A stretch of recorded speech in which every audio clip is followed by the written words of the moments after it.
Okay, now we're going to start with stage 3 of the Candela process, that of prepping the meshes for light maps and the rendering of the light maps themselves. The scene is pretty much exactly as it was as we left off in our last section, with the simple addition of 6 point lights that you can see here. Okay, now let's open up Candela, and as you can see, Candela immediately found the references and lists them here. And so the first stage is to simply select a mesh that you like, either in the scene or on the list, select all the copies, and give them a name that's appropriate to their mesh. So in this case, I'd probably want to call them column map. Okay, so now all the light maps that will be attached to these guys will have the name column map in them. All right. The next thing to do is to set the size of the light maps themselves. I mean, a 64 by 64 light map probably isn't going to cut it for anything this big. Okay, so 512 by 512. And let's set it to Targas, since Targas are accepted by just about every game engine out there, Unity, Source, Unreal, what have you. And, they're a good format. Okay, so we have the name, the format, the size, and we know that they're going to go to the light map folder, and I created that earlier, so we know it's there. So now we just hit Bake Prep. Bam! And down here you can see where it's going to be placing the light maps. Good. So now all we need to do is select the rest of these units, these wall units, like so. Give them a different name.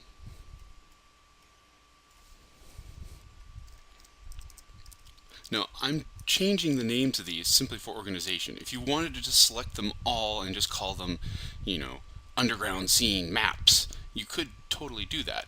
It's a little sloppy in my opinion, but you could if you wanted to.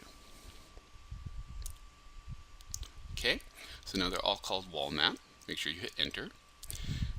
And you hit Bake Prep. Bam, everything's set down there. Now what that did is that it attached what's called a bake set to each of these meshes.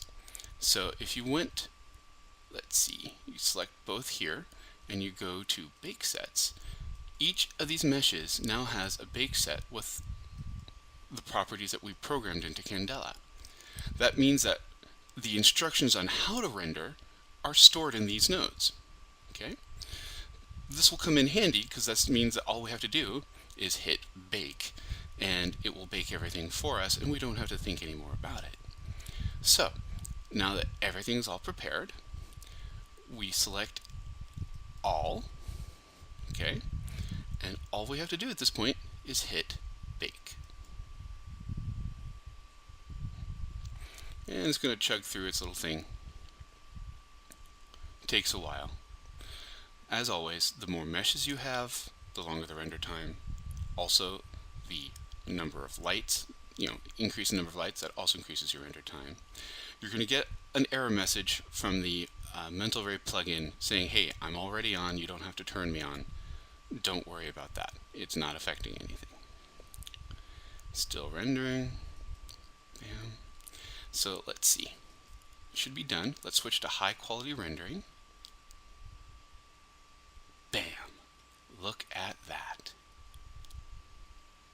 Now, what's going on is it's receiving cues not from the lights themselves, but from the light maps that are making them glow in the dark based on the light values that have been put on the light map.